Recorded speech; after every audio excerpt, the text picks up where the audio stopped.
everybody, Mike Toy, Bonsai Boise. This is a Ficus Benjamina. I call it my work bonsai because I've always had it at my office, wherever my office was at the time. Going on about 7 years old, started from a cutting. I posted a video about 5 or 6 months ago where I chopped it up. This is just a quick recap. So this is back in November. I was kind of tired of its shape and form. It was too tall and too much space in between some of those branches, both from the bottom up to the first branch and then from the second branch up to the third. So I got drastic. Off with its arm. And okay. That didn't hurt too bad. Let's keep going.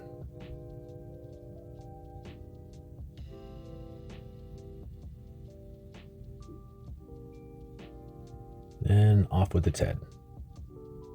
There we go. So that's how it looked when I was done with it. Put some wire on, tried to give it some shape. My goal is to try to get it to back bud. I want to produce some branches much, much lower on the trunk and then bring the overall height down. Because for a Ficus Benjamina that started as a cutting a few years ago, it's actually got kind of a thick trunk. You know, it's maybe as big as my thumb or something like that. But you can't tell because of how tall it is. It just sort of gets lost. So here it is a month later. Mission achieved. Mission accomplished, I should say, sort of. So it did back bud some branches.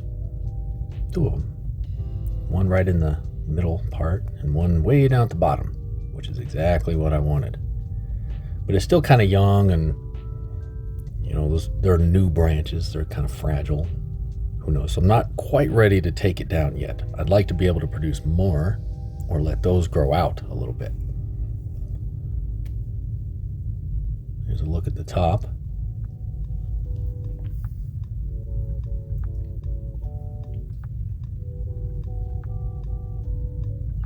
So that top part, I don't know what to do with it yet. Here it is a month later. It's growing out a little bit all over the place.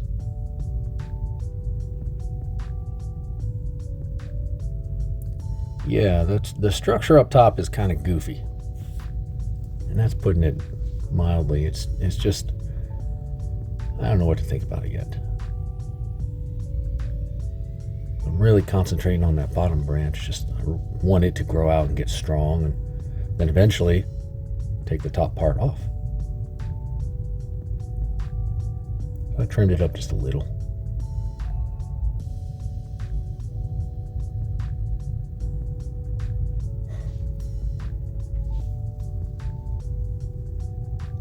Upon closer inspection, there's actually 2 branches coming out of the bottom part there. And I'm still kicking around where to take it down. You know, I could take it down right at that midpoint there and let that be the new leader, or all the way down to the bottom branch. So I don't make any snap decisions yet, but I will here in a minute. In the meantime, trying to make some sense out of this top part. It's just, it's awkward and I don't really like the way it's going up there.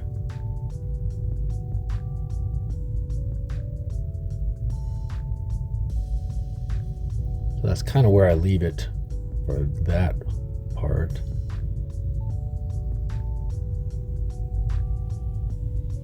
Here it is a month later in February. I notice there's a little bit of bite with those wires now, starting to bite into the bark just a little bit. So I took it off, and as you can see, it actually bit into it pretty good right there.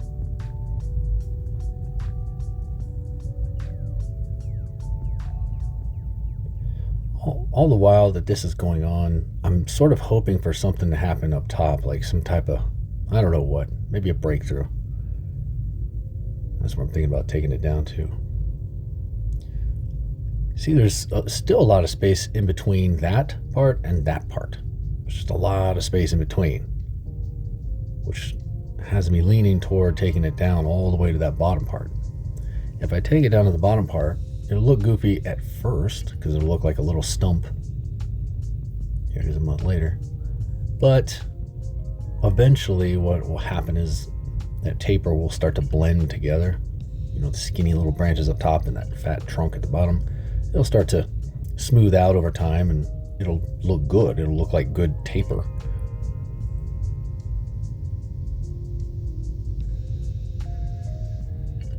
But at the same time, the top part is not a total loss, so I kind of want to see what I can salvage there.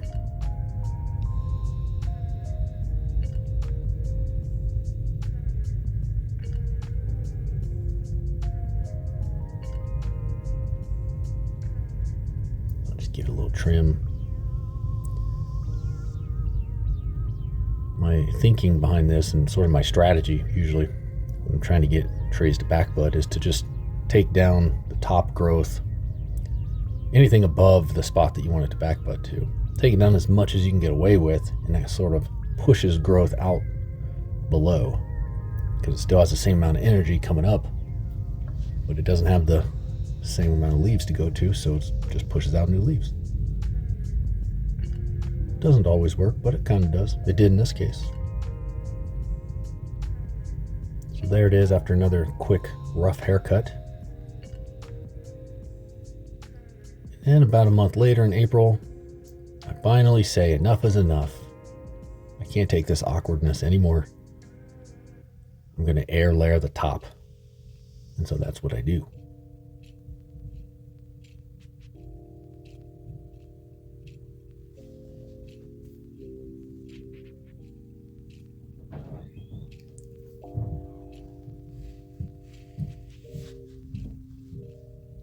And I try a little bit different strategy with the air layering this time. Just a different method, I should say.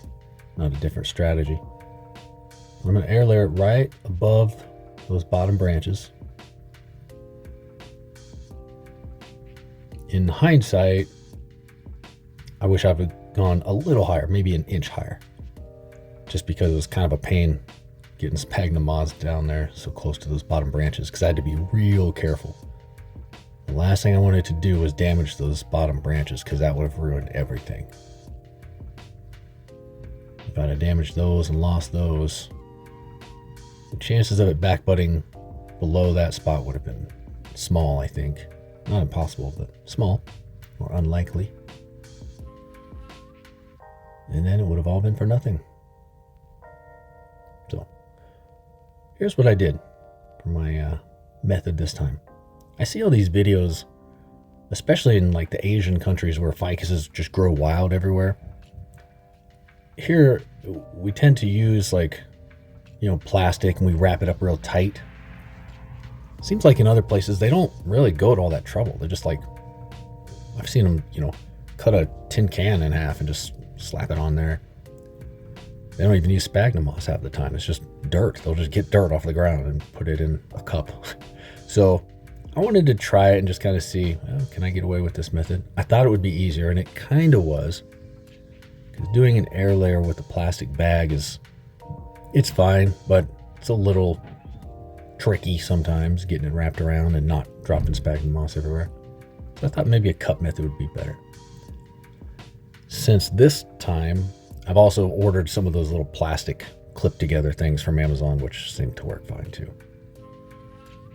I got some sphagnum moss wet, stuff it in there pretty tight.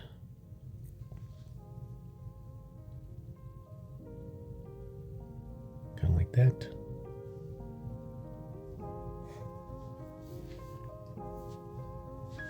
And there it is.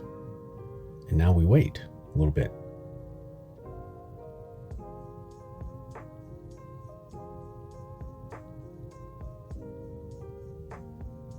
At this point, I still had my grow tent up, so I just put it back in the grow tent for that time, which is a perfect environment for this kind of thing. It's warm and humid. And here it is as of a couple of weeks ago. At this point, I've put it in my outside greenhouse just to kind of transition it into being outside, and there's still some nights where it gets down to 40 or so.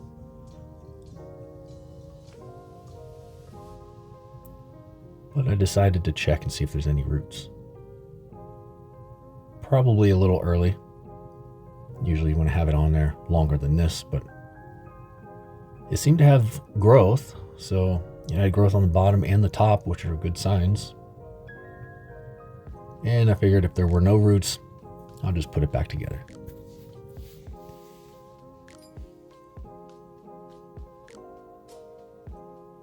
You have to be kind of careful at this point because the roots, whatever roots there are, probably pretty delicate. And, you go yanking sphagnum moss off of there, you can yank the roots off along with it. So you gotta be real careful. So you can see a little bit of roots there, just a little. But I had grown somewhat impatient with this whole thing for some reason, so I just decided to go for it. Take my chances with what little roots there are.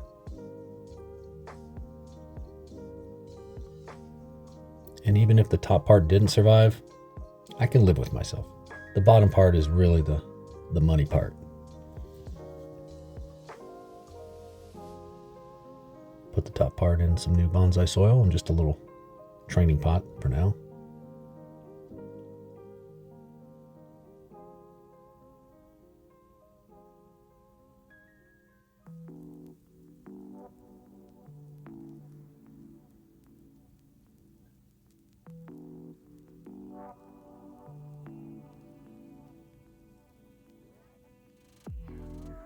Give it a good watering.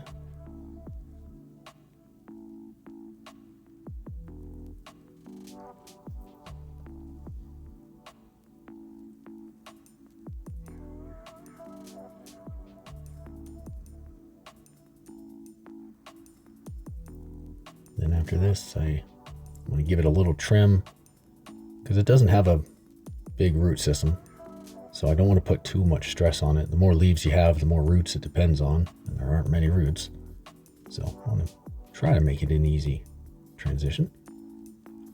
And then I just put it back in the greenhouse along with the bottom. The bottom part's going to be fine for sure because it's got roots.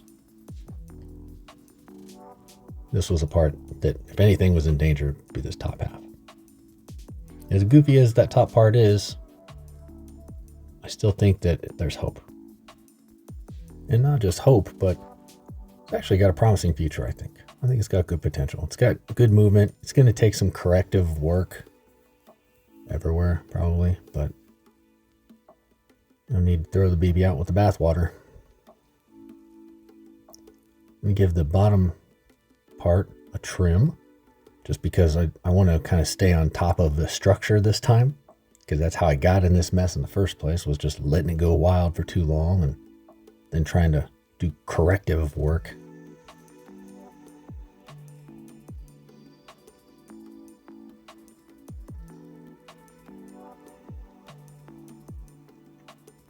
Yes, I'm pretty excited to see how that one's going to turn out. Give it some fertilizer. It's like taking your vitamins for a bonsai tree.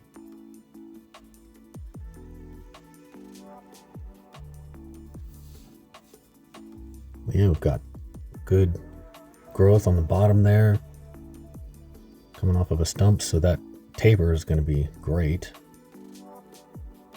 It'll take a while for it to smooth out, but that's bonsai for you. It takes a while. At least we're on the right path now. We're not trying to do corrective work. We're doing proactive good work from here. Here it is as of just yesterday.